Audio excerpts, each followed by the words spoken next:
ঘরের মাঠে ইতিহাস গড়ল বাংলাদেশ। মিরপুরে পাকিস্তানের বিপক্ষে প্রথম টেস্ট জয় এলো ১০৪ রানের।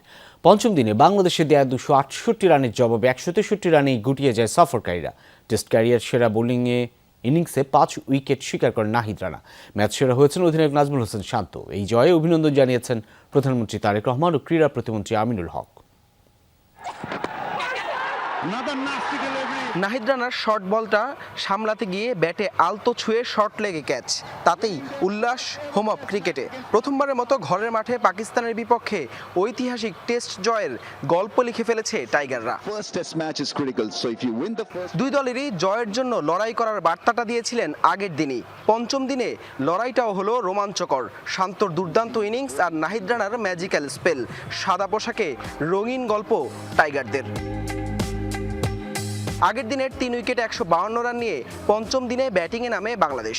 শুরুতেই কাটা পড়েন মুশফিকুর রহিম, ১১ রানে ফেরেন লিটনও। একপাশে শান্তর ব্যাটে বাংলাদেশের টার্গেট বড় হতে থাকলেও আরেক প্রান্তে কেউই থিতু হতে পারেননি। সেঞ্চুরি থেকে ১৩ রান দূরে থাকতে নোমান আলীর বলে লেগ বিফোরে কাটা পড়েন টাইগার অধিনায়ক। তাতে ৩ টেস্টে জোড়া সেঞ্চুরির রেকর্ডটা গড়া হয়নি দুর্দান্ত ছন্দে থাকা শান্তর। এরপর মিরাজের ব্যাটে ২৪ রান এলেও একে একে উইকেট হারিয়ে ২৪০ রানে ৯ উইকেট হারায় স্বাগতিকরা। ২৬৭ রানে এগিয়ে থাকতেই ইনিংস ঘোষণার বাজি শান্তর। ৭৬ ওভারে পাকিস্তানের সামনে ২৬৮ রানের লক্ষ্য। মিরপুরের উইকেটে শেষ দিনে এই টার্গেট কতটা কঠিন হবে সেটা অনুমেয় ছিল। প্রথম ওভারেই ইমামুল হককে ফিরিয়ে শুরুটাও দারুণ করেন তাসকিন আহমেদ।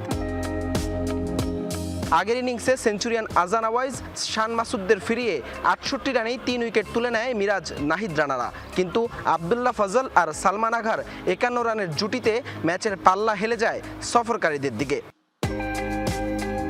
তবে চা বিরতির পর সেই স্বপ্ন গুড়িয়ে দেয় টাইগার বোলাররা। পরপর ২ ওভারে তাইজুল আর তাসকিনের আঘাতে ফেরেন ৬৬ রান করা ফজল আর ২৬ রান করা সালমান আঘা। ১২১ রানেই সাজ ঘরে ৫ ব্যাটার। শেষ বিকেলে ম্যাচে রোমাঞ্চ এনে দেন নাহিদ রানা।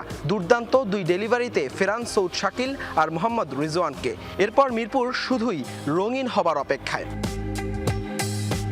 নাহিদ রানার ফাইফার আর শান্তদের সাহসের সামনে ১৬৩ রানেই শেষ পাকিস্তান। পিন্ডি ফিরল মিরপুরে। সবশেষ ৩ টেস্টে সবকটি জিতে পাকিস্তানের বিপক্ষে জয়ের হ্যাট্রিক গড়ল নাজমুল শান্তর বাংলাদেশ। ২০০১ সালে মুলতানে প্রথমবার পাকিস্তানের বিপক্ষে টেস্ট খেলেছিল বাংলাদেশ। এরপর প্রায় ২৫ বছরের অপেক্ষা। সেই অপেক্ষার অবসান ঘটল মিরপুরে। প্রথমবারের মতো টেস্টে পাকিস্তানকে ঘরের মাঠে হারালো টিম টাইগার্স। রোমাঞ্চকর সেই জয়ের গল্প লিখেছে নাজমুল শান্ত, নাহিদ রানারা। পিন্ডির সেই স্মৃতি আবারও ফিরল মিরপুরে। সবশেষ ৩ ম্যাচেই পাকিস্তানের বিপক্ষে ৩ টেস্টে বাংলাদেশের দারুণ জয়। এবার সিরিজ জয়ের হাতছানি টাইগারদের সামনে। ঘরের মাঠে প্রথমবার কি বাংলাদেশ পাকিস্তানকে টেস্ট সিরিজ হারাতে পারবে? সেই উত্তরটা মিলবে সিলেটে। হাসান আল মারুফ, যমুনা স্পোর্টস, মিরপুর শেরেবাংলা জাতীয় ক্রিকেট স্টেডিয়াম, ঢাকা।